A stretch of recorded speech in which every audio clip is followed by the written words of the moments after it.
Unfold by Varma എന്ന എൻ്റെ ചാനലിലെ പുതിയ വീഡിയോയിലേക്ക് എല്ലാവരെയും സ്വാഗതം ചെയ്യണം ഞാൻ.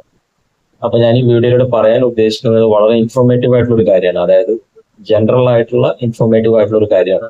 നിങ്ങൾക്കൊക്കെ അറിയാവുന്ന കാര്യം തന്നെയായിരിക്കും. എന്നാലും ഞാൻ ഈ വീഡിയോയിൽ ഒന്നുകൂടി പറയാം. നിങ്ങൾക്കറിയാം, നമ്മുടെ ഈ ഭൂമിയിൽ 7 കോണ്ടിനെന്റ്സ് ഉണ്ട് എന്നുള്ളത്. അതിൽ തന്നെ ഏറ്റവും വലിയ കോണ്ടിനെന്റ് ആണ് ഇന്ത്യക്ക് ഉൾപ്പെടുന്ന ഏഷ്യ കോണ്ടിനെന്റ്. അതിനുശേഷം വരുന്നത് ആഫ്രിക്കയാണ്. അതിനുശേഷം നോർത്ത് അമേരിക്ക, അതിനുശേഷം സൗത്ത് അമേരിക്ക, അതിനുശേഷം അന്റാർട്ടിക്ക, അതിനുശേഷം യൂറോപ്പ്, അതിനുശേഷം ഓസ്ട്രേലിയയൊക്കെ ഉൾപ്പെടുന്ന ഓഷ്യാന എന്ന് പറഞ്ഞ കോണ്ടിനെന്റ്. അപ്പൊ ഈ കോണ്ടിനെന്റ്സിലൊക്കെ എത്ര രാജ്യങ്ങളുണ്ട് എന്നുള്ളത് നമുക്ക് നോക്കാം. ഏഷ്യയില് മൊത്തം 48 രാജ്യങ്ങളുണ്ട്. അതിനുശേഷം ആഫ്രിക്കയിലേക്ക് വന്നു കഴിഞ്ഞാൽ 54 രാജ്യങ്ങളുണ്ട്. അതിനുശേഷം നോർത്ത് അമേരിക്കയിലേക്ക് വന്നു കഴിഞ്ഞാൽ 23 രാജ്യങ്ങളുണ്ട്. അതിനുശേഷം സൗത്ത് അമേരിക്കയിലേക്ക് വന്നു കഴിഞ്ഞാൽ 12 രാജ്യങ്ങളുണ്ട്.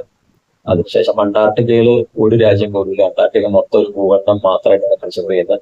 കാരണം അവിടെ മനുഷ്യന് താമസിക്കാൻ പറ്റുന്ന ഒരു ഏരിയ അല്ല. കാരണം മൊത്തം മഞ്ഞാണ്. പിന്നെ ഈ റിസർച്ചിന്റെയും ആർമിയുടെ ബേസും അങ്ങനെയുള്ള ചില കാര്യങ്ങൾക്ക് വേണ്ടി മാത്രമാണ് ആളുകൾ അവിടെ താമസിക്കുന്നത്. പിന്നെ ടൂറിസ്റ്റായിട്ട് കുറച്ച് ആളുകൾ വരുന്നുണ്ട്.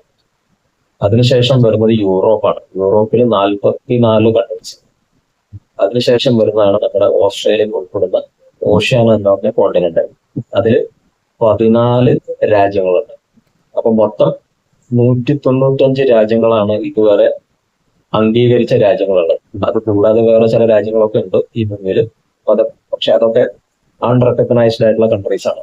റെക്കഗ്നൈസ്ഡ് ആയിട്ടുള്ള 195 രാജ്യങ്ങൾ ഈ കോണ്ടിനെന്റ്സിലൊക്കെ ഉൾപ്പെടും. അപ്പൊ ഈ വീഡിയോ നിങ്ങൾക്ക് ഇഷ്ടപ്പെട്ടിട്ടുണ്ടെങ്കിൽ ലൈക്ക് ചെയ്യുക, കമന്റ് ചെയ്യുക, സബ്സ്ക്രൈബ് ചെയ്യുക, മറ്റുള്ളവരിലേക്ക് ഷെയർ ചെയ്യുക. പുതിയ വീഡിയോ കേട്ടത്. ബൈ.